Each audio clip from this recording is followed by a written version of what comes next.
In the early years of our country, the rivers and the bays were the highways and the rail lines, getting goods to and from Baltimore and Philadelphia and New York and all of the big cities, as well as all of the small towns. Building lighthouses and promoting maritime safety was really one of the earliest examples of a federal public works project, because it was so important to commerce and the economy.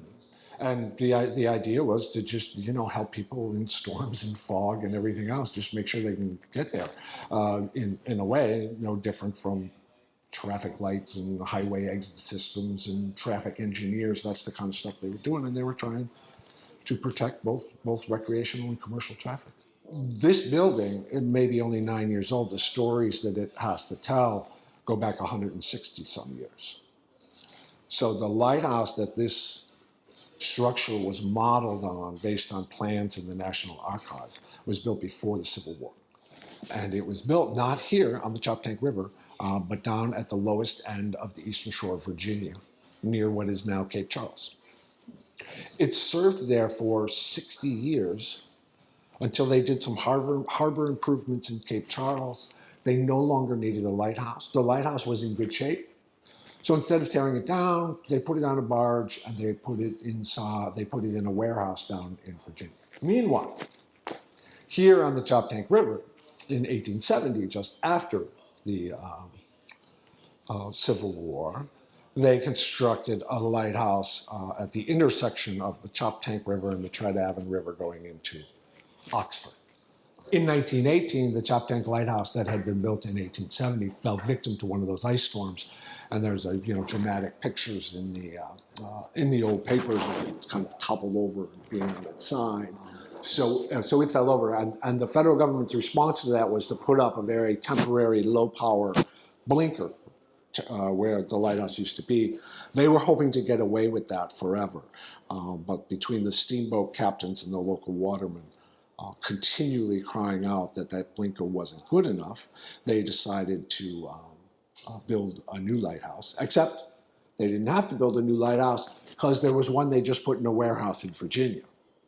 So they piled that one up on a barge and they brought it here. That is the lighthouse that this one is built on. And it arrived on the Choptank River in June of 1921.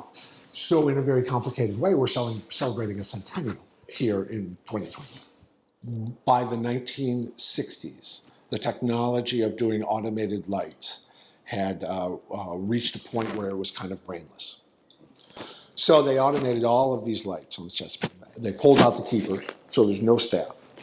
And what happened is that teenagers moved in. Teenagers just like they might be today, with beer cans and spray paint and litter and cigarettes. And these structures became a giant headache for the Coast Guard. So they started tearing them down. What I always find interesting about that time is no one is not accurate, but the kind of outcry that we might expect now that these lighthouses are kind of completely iconic images of the Chesapeake Bay really didn't happen. They were tearing these things down and nobody was looking at a future where these would be tourism attractions and emblems of our maritime history and all that kind of thing.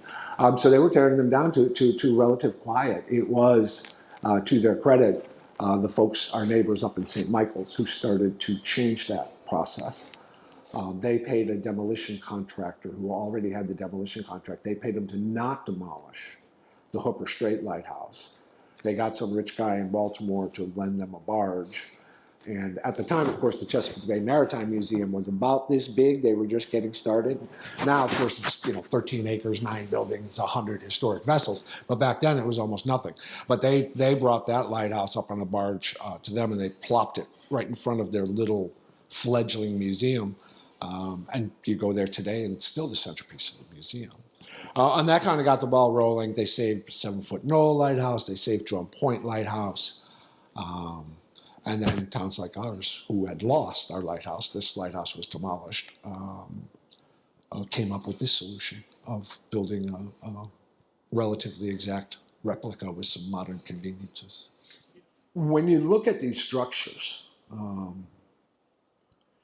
many almost romantic things immediately come to mind because of their history. So you see, you look at this structure, and then behind it is the Choptank River, and you can kind of see in your mind's eye the bug eyes and the pungies and the skipjacks and the schooners and the steamboats, all kind of rolling by. It evokes all of that. There's also, the romance of living out on a lighthouse in the middle of the water. This lighthouse was out at the intersection with the Chesapeake River, so it was sitting out in the middle of the water. It just reflects how Cambridge and Dorchester County are communities in many ways, so rooted in those old maritime ways.